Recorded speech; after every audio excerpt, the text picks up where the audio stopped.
There we go. Good evening, traders, and well, thank you for joining me tonight, and welcome to part 2 of Smart Money Concepts.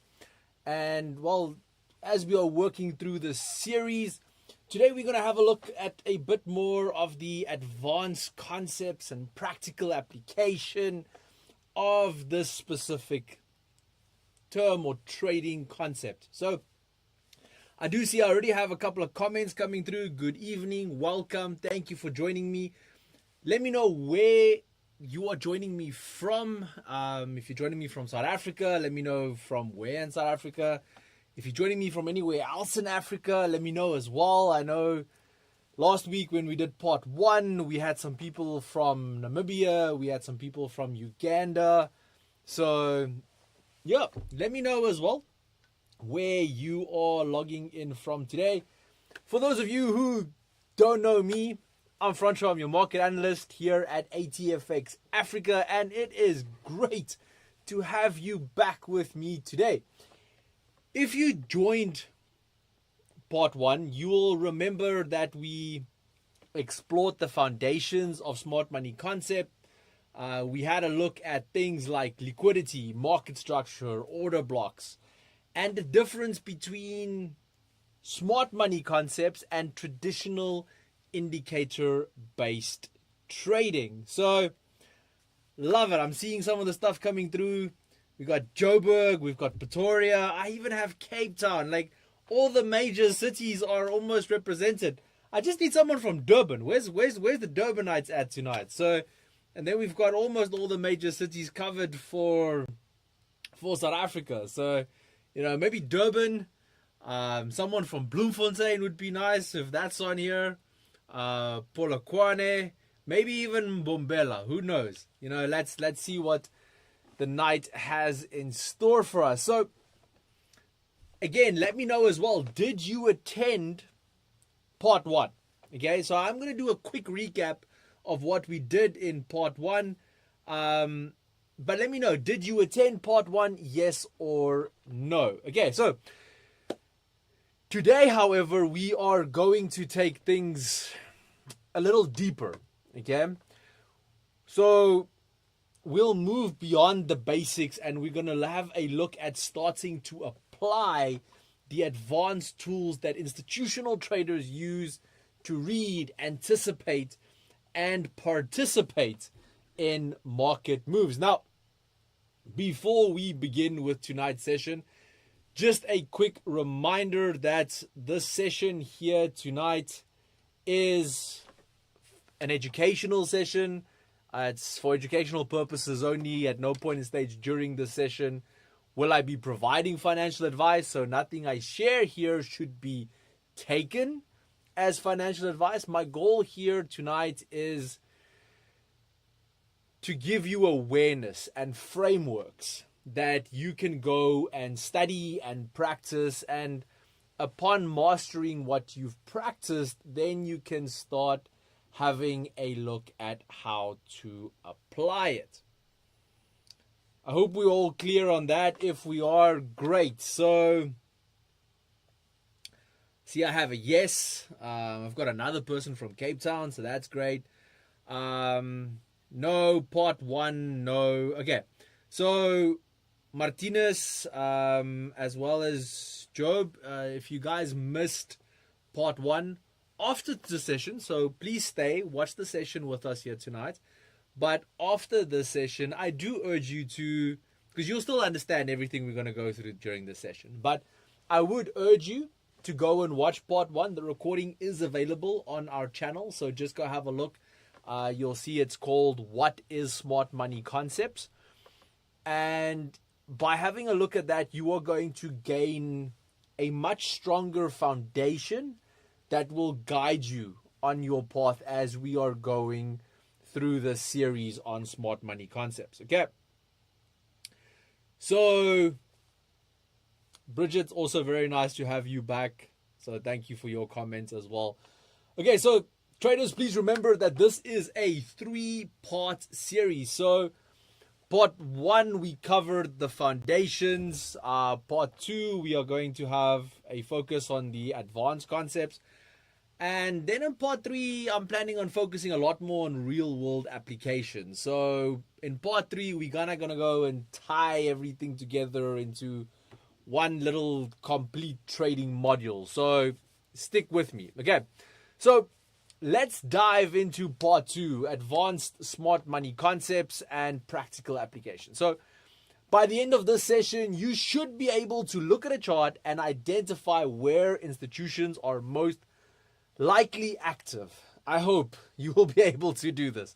And where traps might lie for retail traders.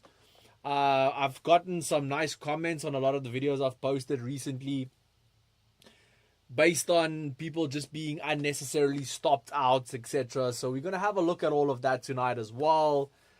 And hopefully this deeper insight is what separates you as an informed trader versus just, having some guesswork. Okay, so I think let's start with that recap on part 1 just to see what we covered, so that those who didn't attend part 1 just also knows what they will get when they go and actually watch part 1. So getting into that, so quick recap. During that session, we covered,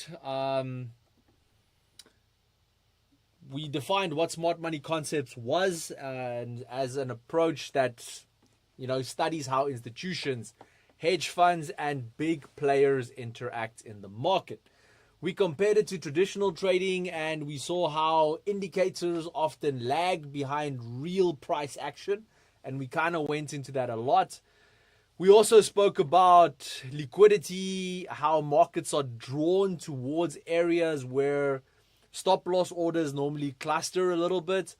We also covered market structure basics, showing higher highs and higher lows in uptrends and lower lows and lower highs in downtrends. So we also introduced order blocks, fair value gaps, and the concept of manipulation through liquidity grabs. Okay. During all of that as well, what else did we have a look at? We also defined some key terms like break of structure, change of character, and mitigation. So again, for those of you who were there for that foundation, great. If you weren't, please go have a look at it, where today we are going to, again, dig in deeper into each of these areas that we covered last week and show how to use them in a more practical scenario. Okay. Now, as always, for those of you who frequent these sessions, you would know that I like some interaction. Okay, I don't like you sitting on the sidelines. And to reward you for interacting as well, there's a $50 funded account up for grabs. Okay, and all you have to do is drop a comment. So either ask me a question or answer one of the questions that I'm going to ask. And here's my first one. So in the comment section, let me know, if you attended part 1, what was your biggest takeaway from part 1? Was it market structure? Was it liquidity traps, order blocks? I would just love to hear what stood out most when we discussed part 1. Okay, let me know in the comments. I would love to hear from you guys. See, the amount of people here tonight is also growing. I do see we have quite a lot of people, but it doesn't match the amount of likes on the video. Okay, so if you haven't liked the video yet, please click the like button. Okay, it's for me. I would really appreciate that. And secondly, if you are unable to comment, it's because you haven't subscribed yet. Okay, so just smash that subscribe button. If you click on the subscribe button, it will allow you to comment.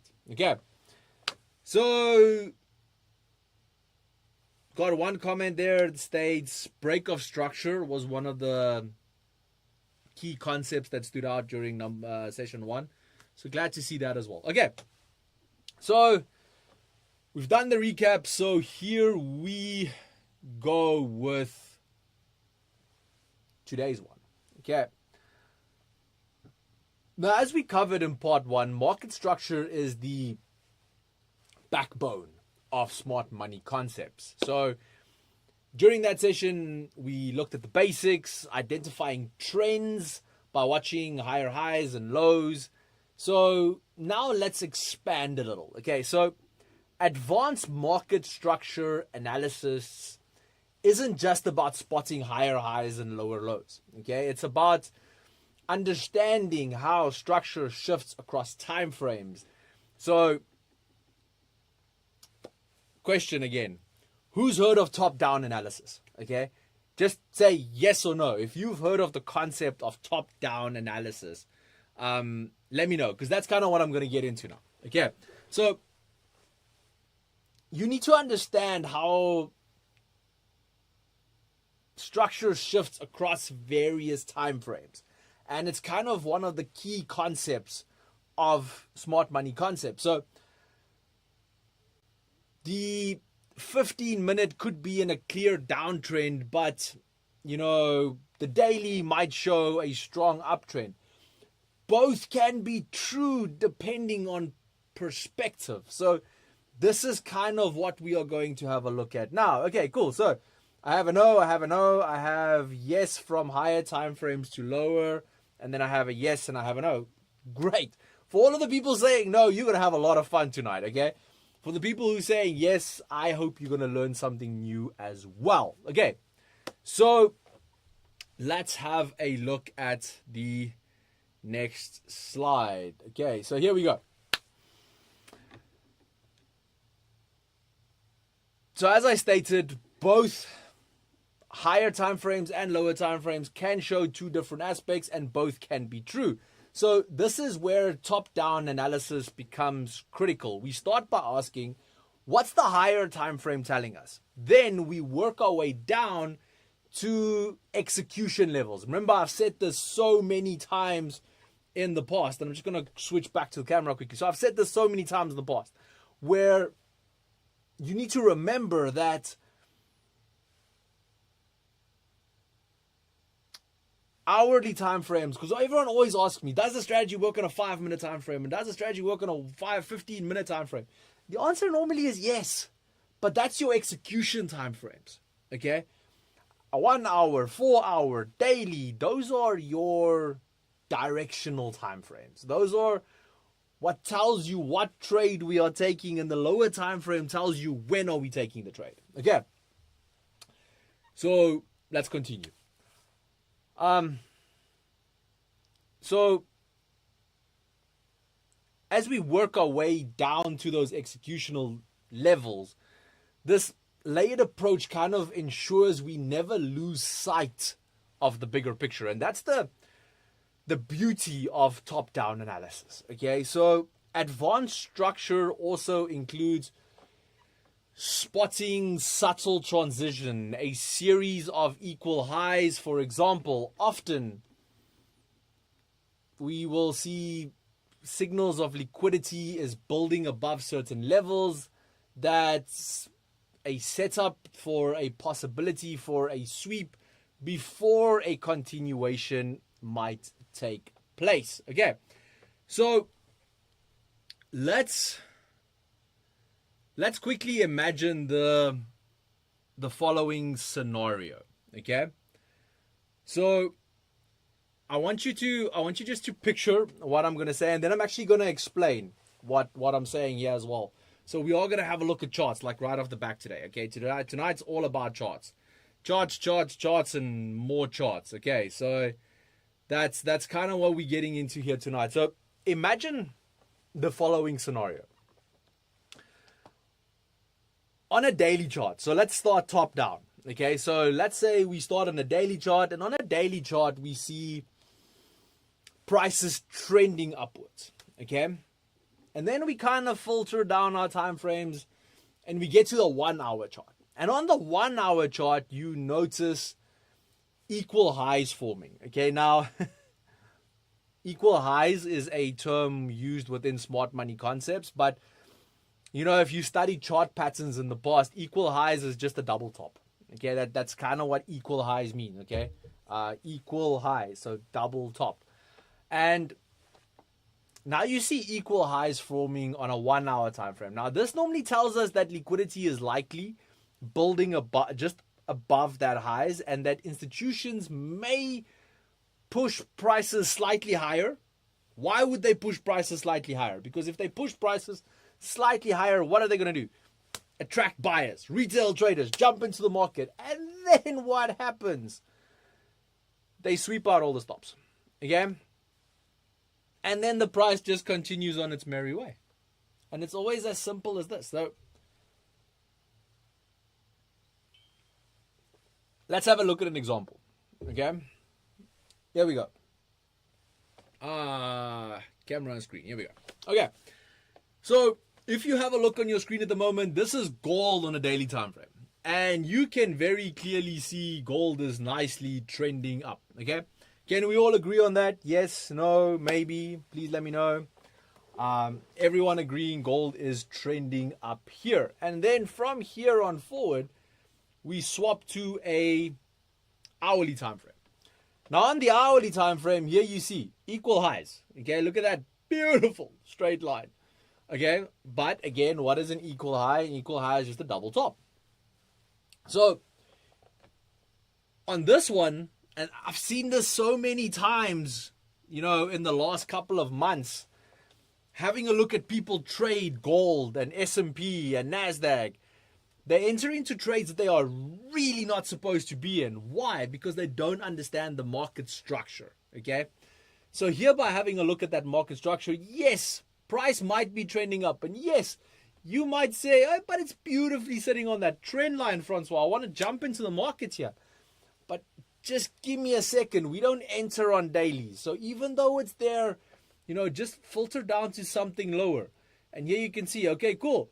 Now, maybe those equal highs are forming. It's not the time to get up. Why? Because yes, there might be a little bit of a push higher, and then price might come back and, sweep out all those stops. And if we have a look, that is exactly what happened. Okay. But now what happened? After it came to sweep out all those stops, we had this area of consolidation that took place again. After the area of consolidation, we had a change of character. Beautiful. Break. Retest. Push higher. Perfect setup. So what do you do now? Now you can enter into your buy. So first of all, you're getting a lower entry than where we were earlier. So now you're getting a better entry. You have a nice clean stop loss below these lows. Simple setup. I always like to have 2-to-1 risk to reward ratios. So if I have a stop loss of X, I'll have double that in the take profit. And boom, trade plays out clean without me falsely entering into a trade here and then just getting swept out at the bottom. Am I starting to make sense? Yes, no.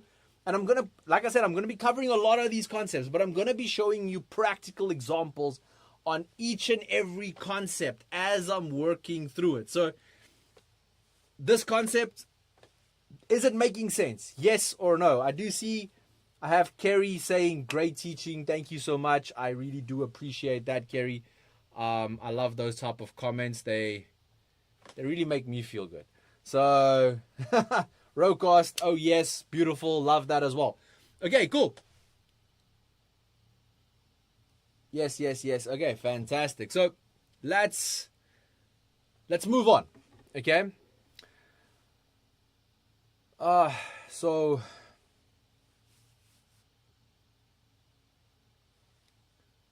by looking at what we just looked at and having a look at those setups, if we didn't use that advanced lens, that zoom out first and then zoom in. Okay, whenever you take a camera, it's normally zoomed out first and then you zoom in to see the picture you want to see. So without this advanced lens, you as a trader might mistake that sweep as a genuine breakout. getting into a sell when you're supposed, because that happens too. I've been seeing people sell gold. I don't know why, but it happens. Why? Because we have on the lower time frames, we have sweeps. And then you see the sweep, and then all of you want to jump into sells, and then the market just goes, woo. Okay? No. If we just have a look at the proper structure and learn to read what the market is telling us, zooming out, zooming in, zooming out, zooming in, zooming out, zooming in, the entire time, you'll gain a better understanding of what the various level means, and you're not just reacting now to markets. Now you are starting to anticipate. Okay. Whew. I'm getting excited here tonight. Question again. Okay. And remember, $50 check up for grabs. So when you analyze charts prior to this session, did you ever usually start on higher time frames and then work your way down, or did you just jump straight into a 5-minute time frame and start looking for trades? Comment top down if you started looking at higher time frames and went lower, or comment lower first if you just went straight for it and then try to figure out what's happening there at the bottom.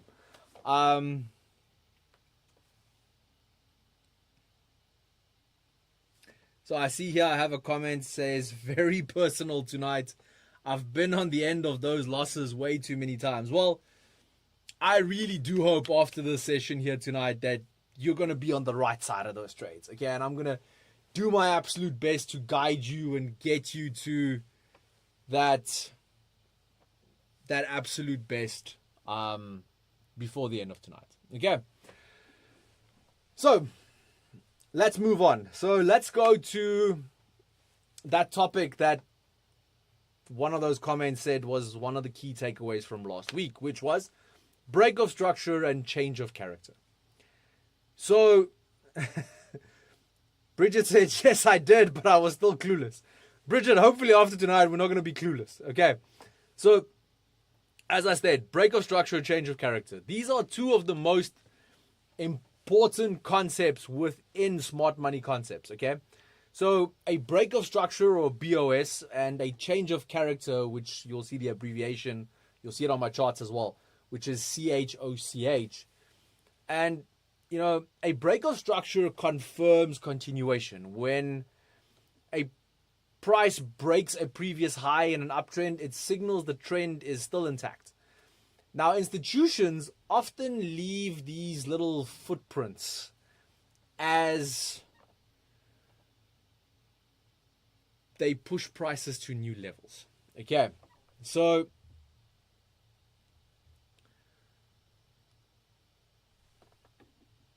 now on the other hand, change of character signals a potential reversal. So it's when price shifts from making higher highs and higher lows to, well, suddenly creating a lower low, or vice versa. Now, change of character is often the earliest sign of a market turning. So the key context that we have to take away here is a break of structure without a clear trend behind it may just be meaningless. And this is why the top-down analysis. Now, a change of character in the middle of a consolidation may be a false signal, and that's why we always have to combine these concepts with liquidity and order flow. Okay, so let's do another example. Okay, again, I'm going to give you the example, we're going to discuss it a little bit, and then I'm going to pop it onto the screen. Okay, I just want to see. Kerry says, I've never started like that. I'm new to this. Okay, cool.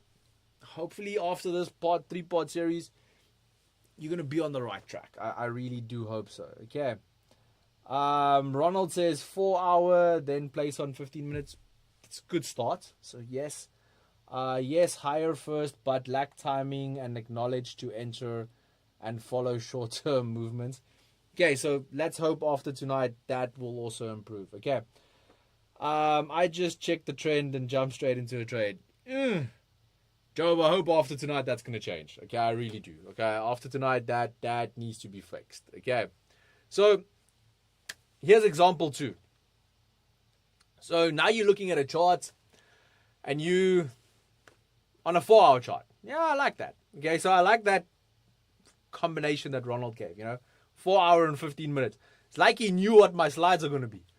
Because so you're on a 4-hour chart. 4-hour chart shows break of structure confirming an uptrend. Okay. But again, now you start filter. So again, what does the higher time frame give us? The higher time frame gives us the direction of our trade. Gives us our bias. Am I buying or selling? So now we're on that higher time frame. Confirms the uptrend. But now we drop down to a 15-minute. And the 15-minute shows a change of character. Okay, now we have to think about this. So now this could mean that we are seeing just a temporary retracement. And I like temporary retracements. Why do I like temporary retracements? It gives better entries. Temporary retracements give better entries.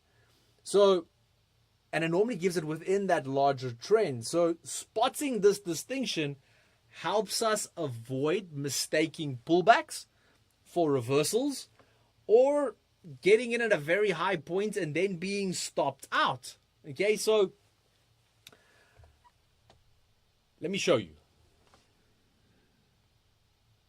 Okay, so switching things up a little bit. One of my absolute favorite instruments to trade, US 500. So here we are on the S&P. S&P 4-hour time frame. Okay, and what happens here? Break of structure. And now everyone goes, yes! As per what I saw on Francois's video, break of structure means I am buying. But again, what did we say during that session? Top-down analysis, okay? So 5-hour, now we kind of filter down. And then we get to a 15-minute time frame. And on the 15-minute time frame, now we see, change of character. What does change of character mean? Change of character means there could be a bit of a pullback. So what do I do now? I go back to my 4-hour time frame. What am I doing on the 4-hour time frame? I'm going to go look for my order blocks, my areas of liquidity. Why? Because these areas will tell me how far can the market potentially pull back. Now, don't worry, we're getting to the part where I'm going to show you how to identify order blocks, okay? But now you can see here we have 2 order blocks. So there's one, here's a second one, okay? Why are there 2? Because again, we're not just going to randomly enter when the market gets to the first order block. No, we're going to see, is there a retest? Is there a change of character on the lower time frame on that order block so that that general uptrend can continue? And again, as my friend Caleb would normally say, I'm probably speaking Swahili by now, but I really do hope that my Swahili is making sense to someone here tonight, okay? So, so now we go back to that 15-minute time frame and we monitor price as it approaches these order blocks. And here you can see it got to that first order block, but what happened at that order block? It tried to come back up and then just went back down. There was no clear change of character. So what does that mean? It means we are not entering here. But then it went all the way down to the second order block. And now you can see here, look at that. Boom. Nice rejection. Came back for the retest. Bounced back. And there we can see now, nice, clean change of character. Now remember, originally we were way up here in the corner. You see, there's still my highlighter. So right here in the corner, that's where the original price was, and we fell all the way down to here, giving that nice little just retracement, not reversal, just retracement. So now we can also just have a look at what it looks like on the 4-hour time frame. So we had that original break of structure here, top-down analysis, got to a 15-minute time frame, 15-minute time frame said, whoa, change of character. And we saw, okay, cool, nice bounce back. And now we can say, okay, cool, 15-minute time frame. Here's my entry. Why? Because it came all the way back down, didn't reject that first order block, just broke through. Second order block, nice rejection, retest, push up, change of character, new entry. What do? Stop loss below the lower levels, take profit, double the distance, and boom. Beautiful trade, easy setup. But what did we do? We stuck to the rules, step by step, every single position of the way, going from that larger time frame to the lower time frames, so that we can see when is that ideal time to enter into the market. And we didn't just jump into the market when the 4-hour time frame said now's the time to jump into the market. No, we said, okay, 4-hour time frame is telling me I am buying. Now let's do top-down analysis to see when am I buying, so that I don't unnecessarily get into a position I don't want to be in.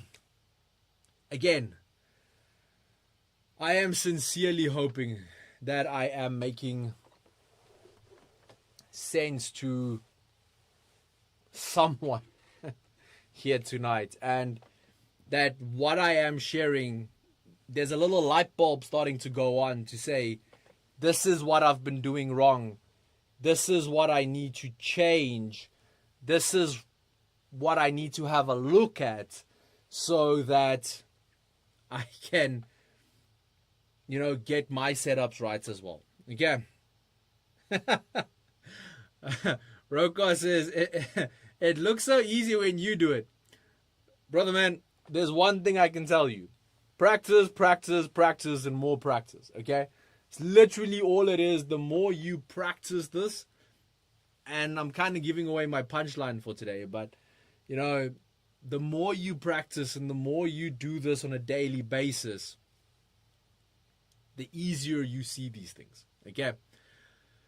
Speaking of, I do have, quite a few people here tonight, so maybe this is a great time to ask this question.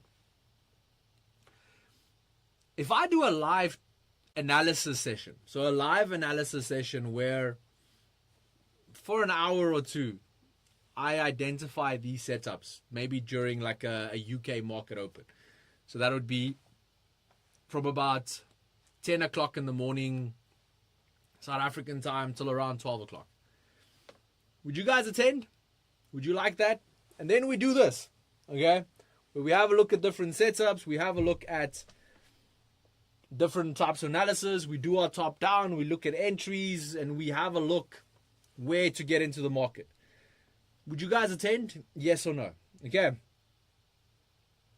So I'm going to watch these sessions multiple times now until I fully grasp it all. I love that comment, and I wish everyone would do that, because that's exactly what I'm trying to get across. You're not going to get everything tonight, but if you continuously rewatch this, it's going to click, okay? I'm only seeing patterns and support and resistance on the chart. Bridget, this is exactly what order blocks is. So you're seeing the right things. Why? Because an order block is support and resistance. It's just another name, okay? And I said that in part 1, where if you know how to identify support and resistance, you know how to identify order blocks, okay? But I'm going to show you a little bit later how to more precisely identify good order blocks versus bad order blocks.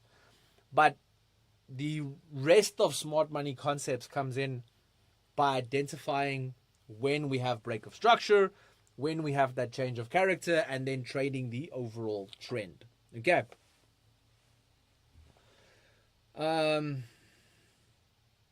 understand now. So do you put orders or wait for trade live market? So Roland, most of these are live trades. Okay.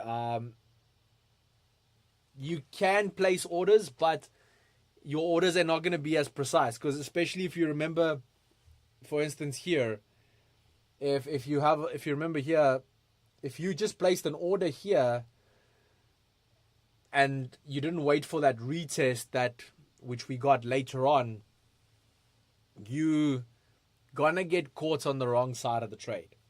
So that's normally why I do, with specifically trading like this, more of a live market execution versus a pending order. Again, I hope that makes sense. I really do. Okay. Kerry says, truly me too. I guess that's the rewatch. So cool. Then I have 100% yes, yes, yes, yes, yes, yes, most definitely yes. Yes, I will definitely attend. Okay, cool. So I'm going to look at setting that up where maybe like twice a week we do a live trading session. We all sit together. I analyze charts for you guys. You can ask me questions as well, same as what you're doing now. And I might enter a couple of trades, again, not providing any financial advice, just providing analysis, entering my own setups. And you can then, based on everything that I've taught throughout, have a look at your setups and then see how that ties in. Okay, let's continue with tonight's session. So when you can distinguish between break of structure versus change of character, you are going to gain this amazing superpower. And what is that superpower? It's to be able to filter the noise from meaningful signals and, align yourself with institutional footprints instead of just acting like a retail trader. Okay. Now, I promised I was going to show how to get order blocks. Okay. So let's zoom out a little bit, I guess, and talk about order flow. Okay. So what is order flow? Order flow, or institutional order flow, refers to the way large players build, scale, and exit positions. Because I think there's a very big misconception where everyone thinks hedge funds just enter a trade. You don't just enter a $5 billion trade, okay? It kind of gets scaled into the market, and as the market goes, it gets built in, and then it starts offloading slowly. It's not just, boom, we're in the trade, and off to the races we go. They don't trade like retail traders. And I wish retail traders would realize this.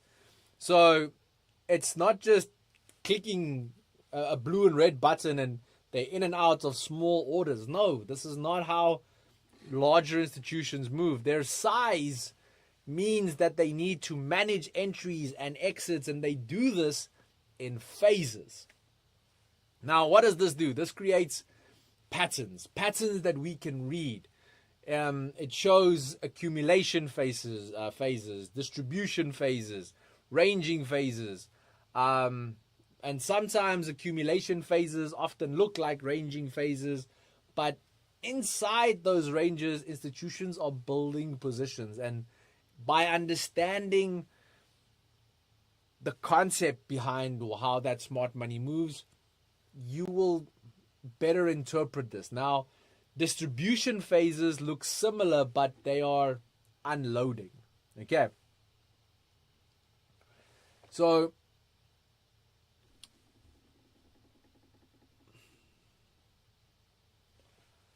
when we talk about order flow, this also explains why price often returns to a certain level. If institutions couldn't fill all their orders, okay, you will normally see, so we'll have that first initial spike, and then you'll see price returns. Now, institutions will wait for the price to come back so that they can complete the process. That's where order blocks and fair value gaps come in to the market. Now, again, let's discuss a little scenario here. Okay.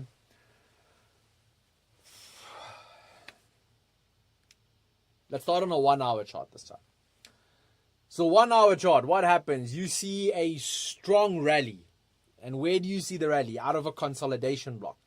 Now, normally, as a trader, when I see a consolidation block and then I see a strong rally, but when do we normally see that strong rally? Most of the time out of a consolidation, unless you were watching the chart the entire time, you normally see that strong rally halfway up. Wait for price to come back. Okay. So a lot of times you'll have that consolidation, you'll see the price come up, and then price starts returning to the base of that rally. Now, where's the base of the rally? The base is normally that middle point of the consolidation. Now, this isn't a random move. It's institutions coming back to fill their remaining orders. Now, if you can learn to recognize this, you can avoid panic. Why? Because what did I say in one of my videos that I posted on TikTok this week? FOMO. That panic. I want to be part of this too. Wait. Okay, and instead of just jumping in, you start to understand the intention behind a move. Okay, let's have a look at the chart again. So here we have gold 1 hour time frame. Okay, consolidation, break of structure, nice little rally starts taking place. Okay, but now it's kind of late to the party. So here you have base of this move. So what do? We wait for the market to return to this base. Okay. And again, you don't just place the pending order here. No. You wait for, because remember now, we're on that, if there's a little bit of retracement, you need that change of character again. You need that break of structure again from the base. So what happens? Market returns. Here we have equal lows. What are equal lows? Equal lows are a double bottom, if we're talking chart patterns. And then we had that move higher, change of character, a little bit of a more retest, and then nice, clear, break of structure. Now what happens? I can place my trade, and there the market goes. Okay? So again, not just randomly jumping into a trade, because what happens? A lot of traders would jump into the market here, and they'll place their stop loss here at the bottom. Nothing wrong with that in one sense, because you might not get stopped out. But for me, I like precise. I like to get in where the market wants me to get in. And sometimes you just need to wait it out a little bit before that larger move starts to take place. And again, a lot of you would be in a nice little drawdown here, and then what? Panic close. Or you move your stop loss and you just get tapped on that big wick there. Oops, stop loss tapped, and then what happens? Market goes all the way to the top, and then you start blaming brokers and blaming your trading strategy, and trading doesn't work. But again, did we apply the proper patience? That we do the effort to understand how orders flow. And by understanding order flow, it means you're not just looking at candlesticks. You are seeing the narrative of the market. So again, I hope it's making sense. Okay, I do see I've got some nice comments, so I'm liking that though. Okay, so again, I'm hoping you are finding value in tonight's session. I do see the likes are picking up. Again, we've got way more viewers than we have likes, so clearly everyone is not liking the video yet, but hopefully I'll get everyone to like the video, okay, by the end of the session. So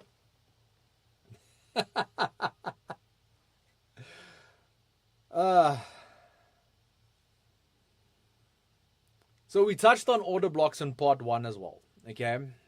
So let's go a little bit deeper here tonight into order blocks. Now, as I stated earlier, if you understand support and resistance, you'll understand order blocks. Okay. An order block is simply the last bullish or bearish candle before a significant move. So let me show you. Okay.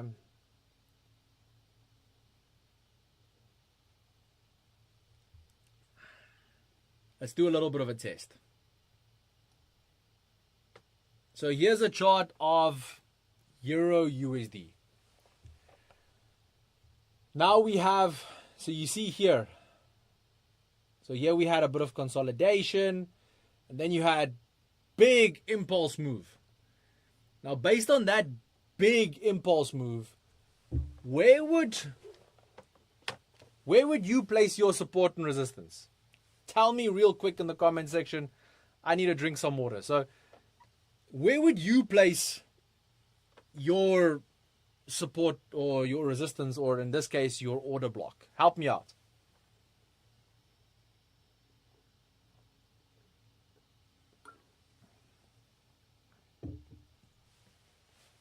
So maybe you guys are just typing a little bit slow, so I'll give you the answer. Okay. When you identify order blocks and you want to identify really good order blocks, you normally take the first bullish candle. So if the impulse move is bullish, you take the very first bullish candle and that becomes your zone. Now, when candles are normally this small, like they are here, I like using 2. Okay. So as you can see, there you go. That first 2 candles in that impulse move, that's your order block. Okay. That's your support. That's what you are now waiting for market to return to, so that you can then trade from there on upwards. And now what? Look at what happens after this. Look at this exact same order block. Look at how nicely market returns. Boom, entry. There you see your change of character. Nice impulse move again. And again, you could have had a lower order block here, but again, I just left my order block because I liked the quality of it. Again, there was a lot of, if you pull it back as well, there was a lot of interaction with this order block. So I just kind of left it. And what happened? Boom, came back again. Nice rejection, nice move up. So simple rules. We don't have to go guess where to place the order block. You just have a look. Simple. Impulse move. Okay. Bottom candle or bottom 2 candles. Like I said, I like bottom 2 candles. So bottom 2 candles, there's your support. There's your order block. Happy, done, ready, and there you go. I hope that's simple enough. Okay, I see lower low and higher low, if I'm correct. Okay, cool. Fun Thing says 154. Oof, that was very low. Okay. Very, very low. And I hope you understand why I put it where I did. Okay, then support 117, little bit high, but you still would have done well, so not bad. Bridget just says wow. So Bridget, I do hope this makes your life easier too, because you said earlier that you like trading with support and resistance. So I really do hope that this is making it simple enough to show how to identify these various order blocks and how to place them and then go from there on forward. Okay. Now, advanced traders don't just identify order blocks. Okay. And this was kind of one of the reasons why I asked, where would you place the order block? Because I always like to get the feedback from that. Because as retail traders, I've seen people just randomly place support and resistance or order blocks anywhere they want. Now, as a more advanced trader, experienced trader, what in the world do you ever want to call it, we don't just identify order blocks, we qualify them. Okay, I think I'm gonna put that quote on my Twitter page. So we don't just identify order blocks, we qualify them. Okay, not every order block is valid. Some are weak, some will fail, and a strong order block is usually linked to clear liquidity and structural breaks. And that's also why I stated, if you draw mine back, there was a lot of interaction with that order block, and hence why I kept it, because there was a lot of liquidity that filtered around that specific area. Again, I do hope I'm making sense here. Okay, so I kind of already showed my example, so I'm gonna skip over that because my notes just kind of said put up example now. So when price returns to a strong order block, it's often an opportunity for you to then join into the institutional flow. But it's not just about the entry, okay? So this is another important point. Order blocks are not just about entries. Order blocks can help you, can guide you on where to place your stop losses. Order blocks can help you to guide you into where to place your targets. There's a lot that goes into this, okay? One more question. And remember, $50 account, eh? Oh, I'm starting to lose my voice. So, when you see price return to a level it has reacted from before, do you usually think this is a level that will hold again? Or is this a level that will break? Okay, so how do you normally look at order blocks or support and resistance?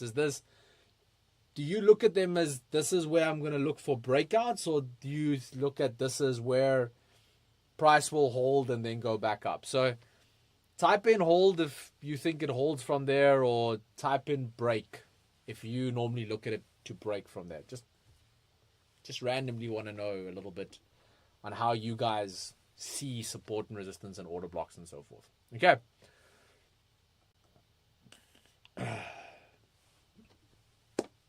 Where are we at now? Liquidity pools. Ooh, okay.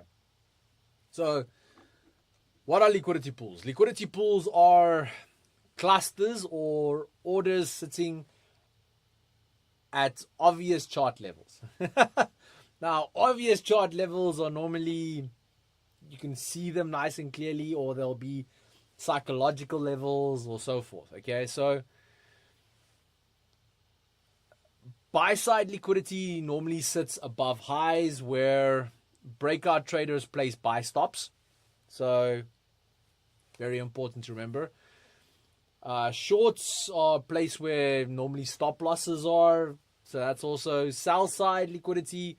Normally sits below lows where traders play sell stops, and longs place where stop losses again are in place. So again, normally very clear places where we can see these various things. Now, institutions often push prices into these pools, and then people call it manipulation, but it's not. The institutions need that liquidity to enter into their trades. Now, again, if you understand how the smart money works, trade with them, not against them. So, as they're going to sweep that liquidity, then it normally reverses. Why? Because to the retail eye, it looks like a failed breakout. To smart money, it's harvesting liquidity. Okay, it's the nicest way I can put that. So, I'm in Cape Town, think of it like a fisherman casting out a net.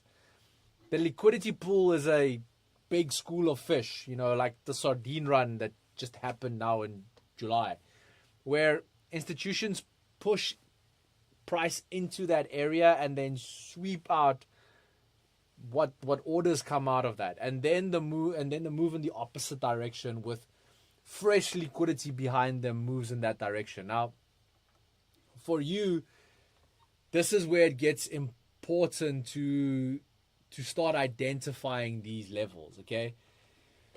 This is why we often see sharp wicks through highs and lows before true moves begin, and we normally just used to call it rejection. Now, the pool is cleared, orders are triggered, and institutions have the fuel now to drive price in their intended direction. So spotting liquidity pools allows you to anticipate where the sweeps may occur and then position yourself accordingly.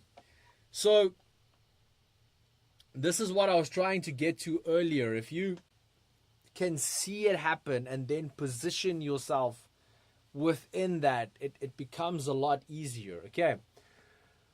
What was one of the last concepts? And I think we are starting to wrap up a little bit now. So fair value gaps. This is normally one a lot of people within smart money concepts don't talk about. And I'm actually going to show you a really nice trade that I caught on Friday, just before the market closed. So, and it made that I had a beautiful start to my week on Monday. Now, what are fair value gaps? Now, fair value gap is an imbalance in price action. Okay, and I'm going to explain what that means. So, they happen when price moves way too fast in one direction and it then leaves some opposing orders behind. Okay, the gap between the candles is what we normally then call an imbalance, and the price often returns to fill this imbalance. So who can tell me what report came out on Friday? Okay, so there was an inflation report that came out on Friday known as the PCE price index. Now, I love using fair value gaps when it comes to trading news, or not trading news, but trading after the news. Okay, and the reason for this is, and I'm gonna show you now. So when we have a look at the fair value gap and exactly, like we said, that imbalance of what we are looking at,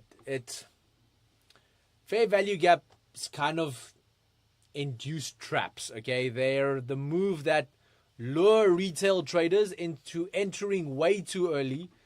For example, when price might create a small rally, and this normally happens with news events, to tempt you to enter into a long position, only to reverse into that liquidity before continuing. So let's have a look at that. Okay. So here you can see that candle. That was the candle on the 1 hour time frame that happened at PCE. Okay. So what did I see? So we had that big bullish candle. You can see quite a nice engulfing candle. You know, it kind of engulfs all of these candles that preceded. So nice engulfing bullish candle. So impulse move with news. And then you can see what follows that. So again, another big bullish candle. So what do? You have a look at where that impulse started. So that impulse started right here, and you look at then at the top of the previous candle and the bottom of the next candle, okay, which will then give you that little block that happens there. Now, on fair value gaps, I normally place orders, because a fair value gap, especially around a news event, normally just triggers, like it tips and then shoots back up, okay. So I was asked earlier, do I place orders or live market executions? My answer was live market executions. But when it comes to fair value gaps, I normally place an order. Why? Because two things happen on fair value gaps, as I stated. it normally triggers and then spikes back up. Plus, on a fair value gap, I normally use a very, very tight stop loss. And I have my take profit at a 3-to-1 ratio. Okay. So, here you can see market kind of dipped and then just got to that fair value gap and then bounced back up. And this was kind of the setup that I wanted. And there you can see my Monday started off very beautifully. This was literally a trade from Friday. Now, again, just having a look at that PCE price index. So we had that initial big impulse move up. Another big impulse move. So we get that fair value gap here in the middle. Wait for that retracement and then a big move higher. Okay. Again, I know I'm throwing a lot at you during this session, and it's just because I can't do smart money concepts in a five-part series. So I'm doing it in 3 parts, okay? Hence why there's a lot that is coming through in tonight's session. So again, please go and watch the session again, okay? So as you saw there, we had that strong bullish move that created a gap on the chart. Where again, retail traders might try and fade the move and go long. But if you have a nice look at it, you'll see institutions will then pull back into the gap and fill the rest of their orders. And again, this happens a lot around news events. Why? Because there's these big spikes around a news event normally. So as this happens, they will then continue to drive it lower, but it's just a pullback, and then it just continues back on its way. So when you combine fair value gaps with inducements, you start to see the traps that are being set by institutional traders and the cleanup moves that then follow.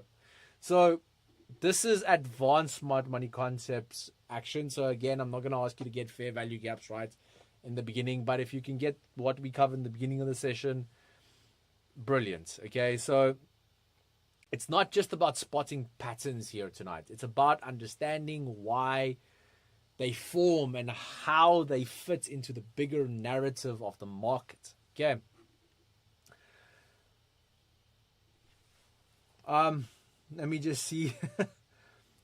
Refreshing lesson. What is the basis of finding a high liquidity order block?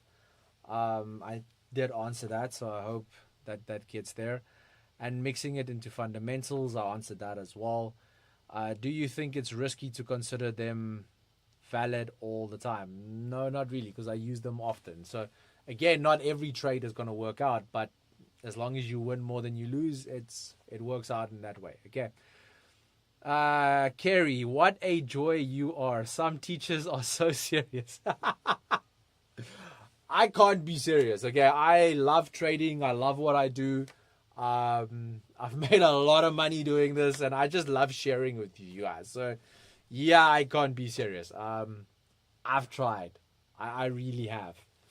It's just not in me. I see them as potential for pattern completion, like head and shoulders. Yeah, that works. I need to watch this video again. Yes, you do. Inducements. This is a familiar word. Great. Well, unless your wife just gave birth, then, I'm sorry. I wish I could reach this level of competency. Practice, and more practice, and you will get there. Okay. Let's wrap things up for tonight. Let's finish. So let's bring it home. Okay. I think the biggest thing I can tell you here tonight is theory is powerful. Okay. But practice is where mastery comes in. Okay.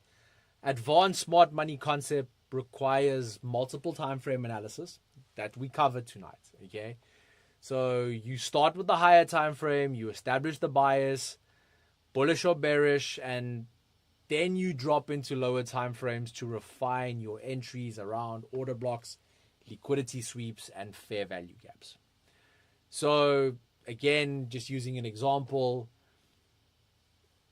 daily might show bullish structure, 4-hour may confirm a break of structure. So again, showing that bullish. And then on the 15-minute, you wait for a liquidity sweep into an order block. That's the alignment across time frames that you need. So this is how traders move from randomness to precision. Now, it's not about predicting, it's about stacking confluence. So each time frame adds a layer of confirmation. Final question for tonight. Do you usually focus on just one time frame, or do you use multiple time frames to analyze? Comment one or multiple for that part. And again, chance to win that $50 check. Okay, so the more time frames align, the more conviction you can have as a trader. Remember what we spoke about? We spoke about high conviction trades previously in one of my sessions as well. So the more time frames align, the more conviction you can have. But remember, as I stated a little earlier, no setup is perfect. This is why we have risk management. You saw every single one of my trades had a stop loss. And patience. This is what transforms these concepts into long-term consistency. So let's wrap up. We started. We had a look at a recap. We moved on to advanced structures. We had a look at break of structure, change of character, institutional order flow. We went deeper into order block analysis, liquidity pools, fair value gaps, and inducements, okay? And then finally, we tied it all together with multi-time frame application. My big takeaway for you for tonight is smart money concepts is not about memorizing patterns. It's about reading intention. Once you see how institutions build, trap, and move markets, you'll stop feeling like the market is against you. So, leave here tonight, go take your next step and practice. Watch this video again. Go back to your charts and look at these footprints, order blocks, liquidity sweeps, fair value gaps. Study them across different time frames. And the more you see them, the more natural it will become. And don't forget, this is just part 2. There is one more part left. So in part 3, we'll bring everything together into a structured trading model and risk framework. And that's where all these puzzle pieces will finally, fit into one place. So, which concept that we covered tonight? So, break of structure, change of character, liquidity pools, fair value gaps. Which of these do you want me to go deeper into in part 3? Let me know, okay? And, well, let's shape the next session together. So, this has been a very long session. We've been going for 1 hour and 10 minutes. Thank you so much for everyone for being here. Thank you for joining. As always, stay sharp, stay focused, keep learning, and I will see you in part 3. Have a lovely, blessed evening. Thank you, traders.